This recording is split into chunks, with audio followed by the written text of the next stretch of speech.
like an actual device name, something a neighbor might have set up. Annoyed, Darius realized someone had been freeloading off his Wi-Fi. Without hesitation, he changed his password, tightening his network security to prevent any further unauthorized access. He figured that was the end of it. But less than an hour later, there was a knock at his door. It was his neighbor, looking visibly frustrated. "Hey, did you change your Wi-Fi password?" the man demanded. Darius raised an eyebrow. "Yeah, why?" The neighbor scoffed. "Well, I was using it, and now I can't get online." Darius crossed his arms. "That's because it's my Wi-Fi." What should have been a minor inconvenience escalated fast. The neighbor stormed off, grumbling under his breath. Darius thought that was the end of it, until police officers showed up at his doorstep. And what they uncovered was far more disturbing than a simple dispute over Wi-Fi. Right? Melanie's paranoia took over. Without hesitation, she grabbed her phone and dialed 911. "There's a man outside my house acting suspiciously," she told the dispatcher, her voice laced with urgency. "He's standing in his driveway, typing something on his phone. I think he might be hacking something, maybe even my Wi-Fi."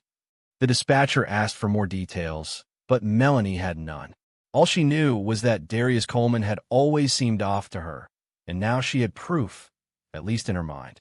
Within minutes, the sound of sirens filled the quiet Crestwood Street. Darius, still oblivious to the unfolding drama, looked up just as two police cars pulled up in front of his house. Officers stepped out, hands resting near their holsters. "Sir, step away from the house and put your phone down," one of them ordered. Darius frowned, confused. "What's going on?" But as the officers questioned him and began looking into the situation, they uncovered something far more disturbing than a simple Wi-Fi dispute. With the same level of authority, Darius frowned, locking his phone and slipping it into his pocket as the officers approached. "Can I help you?" he asked, keeping his tone even. "Sir, we received a call about suspicious activity in this area," Detective Nair said, his eyes scanning Darius carefully. "Would you mind telling us what you were doing just now?" Darius blinked. "I was updating my Wi-Fi password." He gestured toward his house. "Is that illegal now?" Officer Carter exchanged a glance with her partner before turning her attention back to Darius. "We just need to ask a few questions," she said, her voice firm but not unkind. "Mind if we step inside?" Darius hesitated. He wasn't sure what his neighbor had told them, but letting the police into his home over something this ridiculous felt excessive. Still, refusing might make things worse. With a sigh, he stepped aside. "Fine, but you're wasting your time." But as soon as the officers entered his house, what they found inside turned the entire situation on its head. The real danger had nothing to do with Darius at all. Always sneaking around at odd hours, doing God knows what, Melanie continued, her voice sharp with suspicion. "He never talks to anyone, never comes to neighborhood events. And now he's messing with something on his phone outside? It's shady." Darius let out a slow breath, forcing himself to stay calm. "Messing with something?" he repeated. "I was updating my Wi-Fi password." "That's it." Navarro studied him for a moment, his expression unreadable. Carter, however, turned toward Melanie. "Ma'am, do you have any actual evidence that Mr. Coleman is doing something illegal?" Melanie hesitated, but only for a second. "I just know something is off about him." Navarro exhaled sharply, rubbing the back of his neck. Darius could see the tension in his stance. The officers knew this was flimsy, but they were already here. Now, they had to go through the motions. "Sir," Carter said, turning back to Darius, "would you mind if we take a quick look inside, just to clear this up?" Darius clenched his jaw. He wanted to say no, to tell them this whole situation was absurd. But he also knew refusing would only make things worse. "Fine," he muttered, stepping aside. "But you're wasting your time." As the officers stepped through his front door, none of them were prepared for what they were about to find. Devices. His brow furrowed. "Crestwood I-01, he murmured. "That's the one you don't recognize?" Darius nodded. "Yeah, I live alone. My phone, laptop, and TV are the only things that should be connected." Carter stepped closer, glancing at the screen. "It doesn't look like an accident. Someone deliberately labeled it that." Melanie folded her arms tighter, lips pressing into a thin line. "Could be nothing," she muttered, though her voice lacked the certainty it had before. Navarro, however, wasn't so sure. "Mr. Coleman, have you noticed anything else strange lately? Any signs someone's been around your property?" Darius thought back. The slow Wi-Fi. The occasional flicker in his security camera feed that he'd brushed off as a glitch. A faint unease settled over him. "Not really," he said, but even he didn't sound convinced. Navarro exchanged a look with Carter, then straightened. "We're going to run a quick check.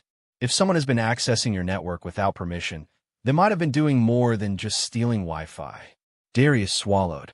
He thought this was just about a nosy neighbor and a petty complaint. But now, for the first time, a chill ran down his spine. Something wasn't right, and it had nothing to do with him. Darius stepped aside, letting the officers in. Melanie lingered on the porch, arms crossed, but her confidence had cracked. She had called the police expecting to expose him, not to uncover something bigger. Inside, Navarro and Carter moved with purpose. Darius handed over his phone, letting them scroll through the router logs. Carter's eyes narrowed. "This device has been connected for weeks, maybe longer," she muttered. "And look at this. Data usage is through the roof. Someone's been streaming a lot of video." Darius felt his stomach tighten. "You mean security cameras?" Navarro glanced up. "Possibly. Or worse, someone could have been accessing personal devices. Phones, laptops, even smart home cameras if you have them." Melanie, still hovering near the doorway, paled.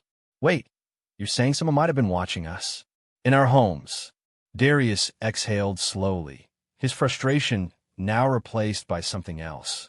Something colder. "That's exactly what I'm saying." Navarro nodded, his expression hard. "We need to trace this device. If someone's been spying, we need to find out who and what they've seen." The petty Wi-Fi dispute was over. This was something much worse. And whoever was behind it, they were still out there, watching, hardened. How long has this been going on? Darius swallowed, scrolling through the logs. Weeks, maybe months. His voice was tight, his pulse hammering in his ears. Navarro's jaw clenched. "And you never noticed?" Darius shook his head. "I thought my Wi-Fi was just slow. I had no idea someone was inside my network." Melanie took a step back, her face pale. "But why? Who would do something like that?" Carter straightened. "That's what we need to find out. If they had access to your cameras, they could have been watching everything, your routines, when you leave, when you're home alone." Darius ran a hand over his face. "And not just me. If they hacked into my system, who's to say they didn't do the same to other houses on the street?" Silence settled over the room, heavier than before. Melanie, who had been so convinced of Darius's guilt, now looked genuinely shaken. Navarro reached for his radio. "Dispatch, we need a cyber unit at this location ASAP. Possible illegal surveillance operation in progress." Darius exhaled slowly, his frustration replaced by something colder, fear. Because now it wasn't just about stolen Wi-Fi. Someone had been watching, and they still were. A rogue access point, maybe a compromised device, maybe a hidden router, something that's been pulling data from multiple homes without anyone noticing. Carter's face darkened. "So, this isn't just hacking. This is full-blown surveillance."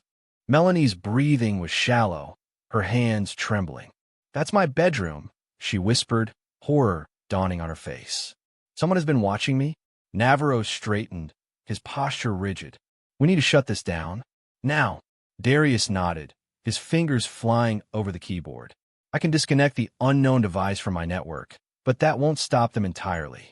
Whoever set this up, they'll just find another way in." Carter turned to Navarro. "We need a search warrant. If someone in this neighborhood is behind this, we have to find them before they go underground." Navarro was already reaching for his radio. "Dispatch, we've got a situation. Possible large-scale privacy breach.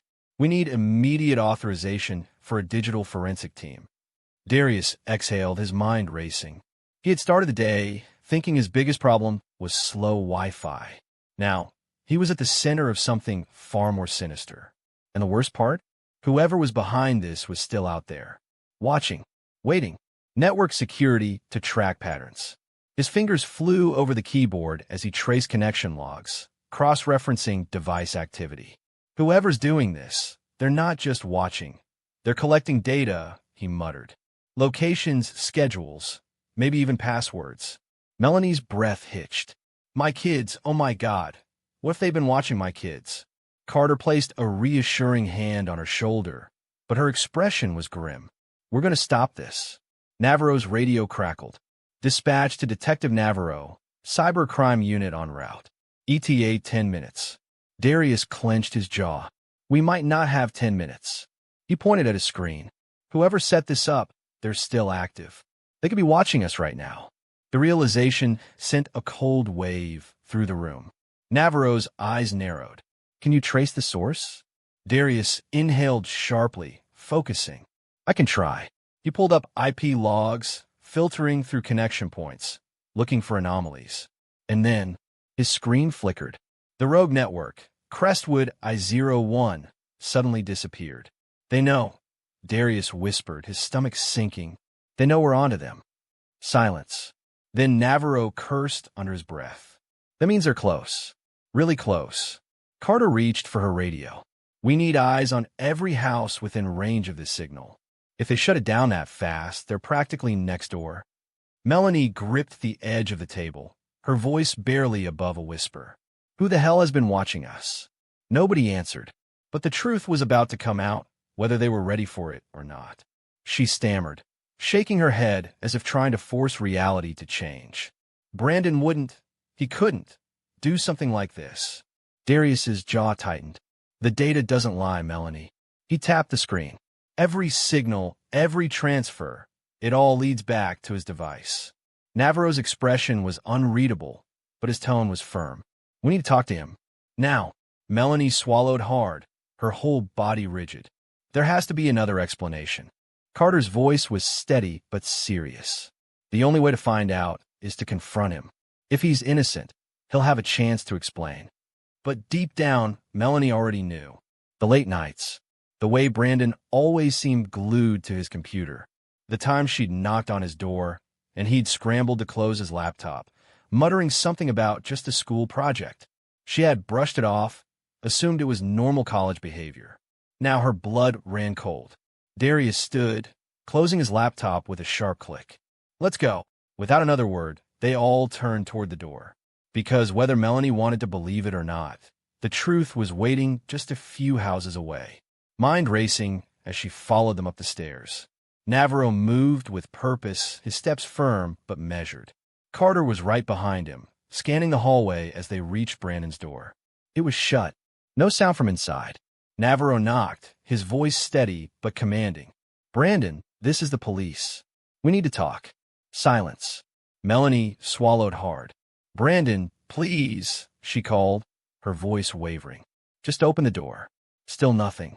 Navarro exchanged a glance with Carter, then reached for the doorknob. Locked. Carter didn't wait. She stepped back and nodded to Navarro. Without hesitation, he braced himself and slammed his shoulder into the door. The wood splintered, the lock giving way as the door flew open. Inside, the room was dimly lit, the glow of multiple monitors casting eerie shadows across the walls. The air was stale, heavy with the scent of energy drinks and something else. Nervous sweat. Brandon wasn't at his desk. He wasn't anywhere in sight. Carter's eyes swept the room, then landed on the open window. The curtain fluttered in the night air. He's gone, she said, her voice tight. Navarro cursed under his breath. Damn it. Melanie let out a shaky breath, gripping the doorframe for support. No. Darius had been right. This wasn't just about stolen Wi-Fi. Brandon had been watching, and now he was running. Paws stretched between them. Brandon's chest rose and fell, his breathing uneven. His eyes flicked toward his desk, just for a second, but Carter caught it. She stepped forward. You thinking about shutting something down? Her voice was sharp, unwavering. Because if you try to wipe anything, that's just going to make this worse. Brandon swallowed hard. I don't know what you're talking about, he stammered, but his fingers twitched again, his whole body coiled like a spring. Navarro exhaled slowly. Look, kid, we already traced the network traffic. It all leads back here. Your house. Your computer. He nodded toward the desk. So either you start talking now, or we start pulling data ourselves. Melanie's voice broke through the tension, quiet but filled with disbelief. Brandon, just tell them the truth. Brandon's jaw tightened.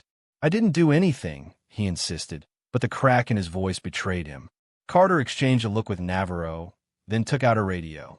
Dispatch, we need a warrant issued for digital forensic analysis at this address. Brandon's mask slipped. His hands clenched at his sides. And then, before anyone could react, he lunged. Face. I swear, I wasn't trying to hurt anyone, he said, voice barely above a whisper. I didn't think it was a big deal at first. Navarro's expression darkened. Not a big deal. You invaded people's privacy. You spied on them in their own homes. You knew what you were doing. Brandon's hands clenched into fists. I didn't. He stopped himself, shaking his head. I never did anything. I just watched. Melanie let out a shaky breath, her eyes glistening. Brandon, do you even understand what you've done? These are our neighbors. They trusted us. And you. She broke off, unable to finish. Carter stepped forward, her voice cold. And what happens when just watching isn't enough? When curiosity turns into something worse? Brandon flinched but didn't answer. Navarro pulled out his cuffs. Enough. Stand up. Brandon's head snapped up. Wait, what? No, you broke into people's private networks. You watched them without their knowledge. That's a crime, Brandon. A serious one. Melanie covered her mouth, her whole body trembling. Brandon swallowed hard, looking at her one last time. Aunt Mel, please. But she turned away, and as Navarro cuffed him, the weight of what he'd done finally crashed down. First, he just let out a slow breath, his jaw tight. Then, finally he spoke. Yeah, but I shouldn't have had to prove it. Navarro gave a small nod, one that almost looked like agreement, before leading Brandon toward the patrol car. Melanie still hadn't moved. She stood frozen in the doorway, arms wrapped around herself, as if trying to hold everything together. Darius glanced at her, his voice quieter now. I get it. You didn't want to believe it. Her chin trembled. I should have believed you. She wiped at her eyes. I was so sure you were the problem. And the whole time, she trailed off, shaking her head. I don't even know what to say. Darius studied her for a long moment before exhaling. Just make sure it doesn't happen again. She nodded, but the guilt in her eyes said she wasn't sure how to forgive herself. As the patrol car pulled away, taking Brandon with it, the street felt eerily quiet. The neighborhood, once a place that felt safe, suddenly seemed full of shadows. Darius turned back toward his house, but before he went inside, he did one last thing. He changed his Wi-Fi password. Again, fear can cost more than just trust. It can blind you to the real danger. Melanie wrapped her arms around herself as the patrol car's red and blue lights faded into the distance. The weight of everything settled onto her shoulders, heavier than she'd ever imagined. Darius had been right, and she had been so wrong. She turned back toward her house, but it didn't feel like home anymore. Not with the knowledge of what had been happening right under her nose. Not with the shame that burned deep in her chest. She had judged a man for his silence, for his distance, never once considering that he simply wanted to be left alone. And in doing so, she had overlooked the real threat. As she stepped inside, locking the door behind her, one thought lingered in her mind. Next time, she wouldn't let fear cloud her judgment.